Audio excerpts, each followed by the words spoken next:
Hey, people of the page. It's been a while. Well, 2 weeks, almost 2 weeks since my last video. I was taking a little bit of time to recollect myself because I was working nonstop um, from I guess from November when I moved into this place until the show, until actually a week after the show. So I needed some time to like recharge myself. Unfortunately, I'm still pretty pained up from the moisture in the air because even though it's sunny outside and nice, it's supposed to be cloudy and rainy tomorrow. And so I'm looking forward to when it actually warms the hell up because this pain is really disrupting my life a lot.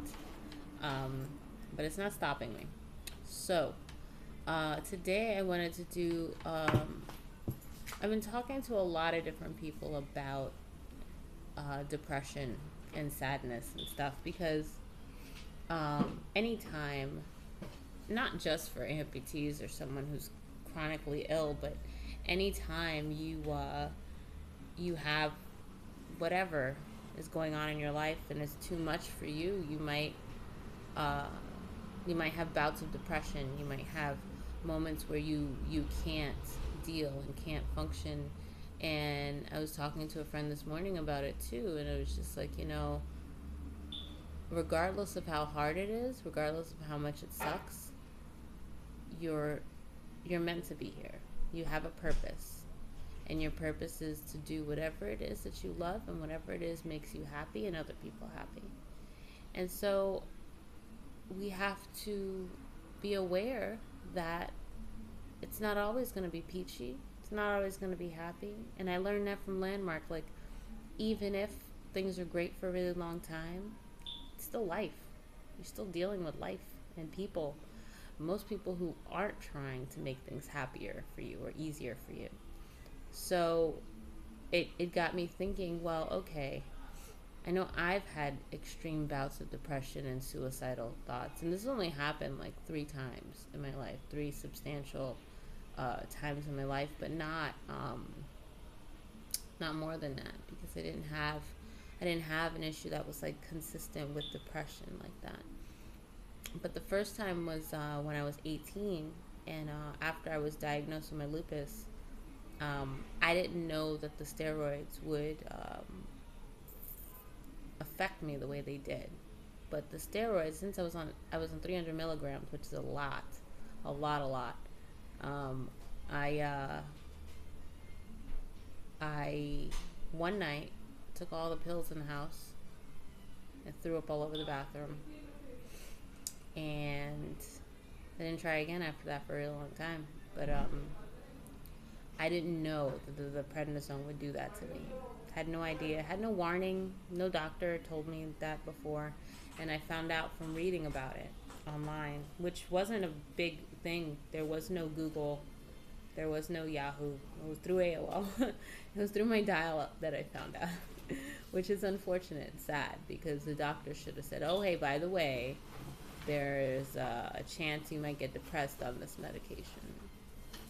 So yeah, fun. Sorry, so that was fun, not fun. And then when I was 21, before I met my ex that I was with for a while, my other ex at the time, we had a really bad breakup, which I thought was my fault at the time, and I was unemployed and extremely poor, and so I started drinking a lot, and um, and taking pills and drinking and doing that stuff. And then one night, I was extremely, extremely drunk, but I was still aware of what was going on. I lived in Crown Heights at the time in Brooklyn, and on the inside of my window, there was no place for anything to climb up. And a squirrel just showed up outside my window. And I started laughing, and I was like, wow, God sent me a squirrel. But it was enough for me to stop in that moment. And I'm glad I did. And I didn't drink for a really long time after that. Now I don't have more than 2 or 3. But I didn't, that didn't happen. And then I had another extreme bout of depression right after I lost my knee. Because when I lost my first leg, and this was 29, when I lost my lower below knee, I was okay with it. I accepted it. I was fine with it. I was like, okay, whatever. I'll rock out with a cool new prosthetic. Not a big deal. And then 2 months later, I lost my knee. And because I had heard so many bad things about being an above knee and how hard, not bad things about, but how hard it is, it sort of just spun me into this really deep, dark place. And especially because I still had so much pain from my left leg that it was really easy to be drunk and high all the time. And when I got out of the hospital, when I finally lost them both, my legs, and got out of the shitty nursing home and was finally alone with myself in a room, in the room I was renting, I finally had time to really think about it and really let it process and hit me, and it was so depressing. And I think not so much because I was by myself, but because I didn't know what I was going to do with myself. I couldn't imagine my life 5 years, 2 years, 1 year. Couldn't imagine it. And if it wasn't, swear to God, if it wasn't for two things, my friend Maciel, because I was like, listen, I'm in a bad place. Don't let me stay there. And she didn't. And she brought me to Landmark, and it changed my life.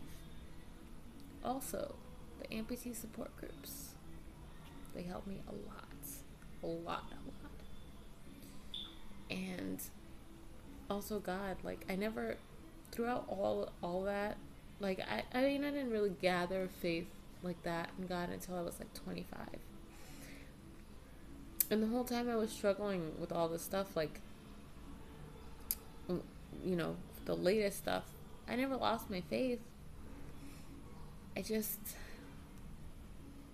had so much self-doubt that it clouded it. And I'm glad I didn't succeed. I'm glad I didn't do anything, because I wouldn't be here right now. So no matter how discouraged you feel, no matter how sad you feel, just know that you being here matters. You being alive matters. No matter how depressed and sad you get, no matter how lonely you get, no matter how angry you get, or poor you are, or how much you're struggling, you matter. And so here are a few things I did to make sure that I didn't go off the deep end completely. 1, surround yourself with positive people, because being around a bunch of downers is never going to help you. Negativity makes things worse. Be around positive, supportive, happy people. It will help. Trust me, it will help. 2, laugh a lot. Laugh at me. Shit, whatever's funny. Whatever is funny. Laugh at it. Watch some fucking kitty videos and keep it moving. And 3, recognize that you're human. You make mistakes, but it doesn't take away from how awesome you are. It's gonna be hard sometimes. This is real fucking life. Real life. It's gonna be hard. There'll be days where you're in pain, or days where you don't have money to get on the train to go someplace, days where you don't have enough food to eat, days where you don't have anything to do, but you want to do something and you can't do it because you don't have the means to do anything. I get it. I've been in all those places. It doesn't mean you give up. So remember, it's hard, but it's not impossible. Keep being awesome, people. And remember, somebody loves you. So if you're not here, you won't have their love. So stay here, do your thing, and be loved.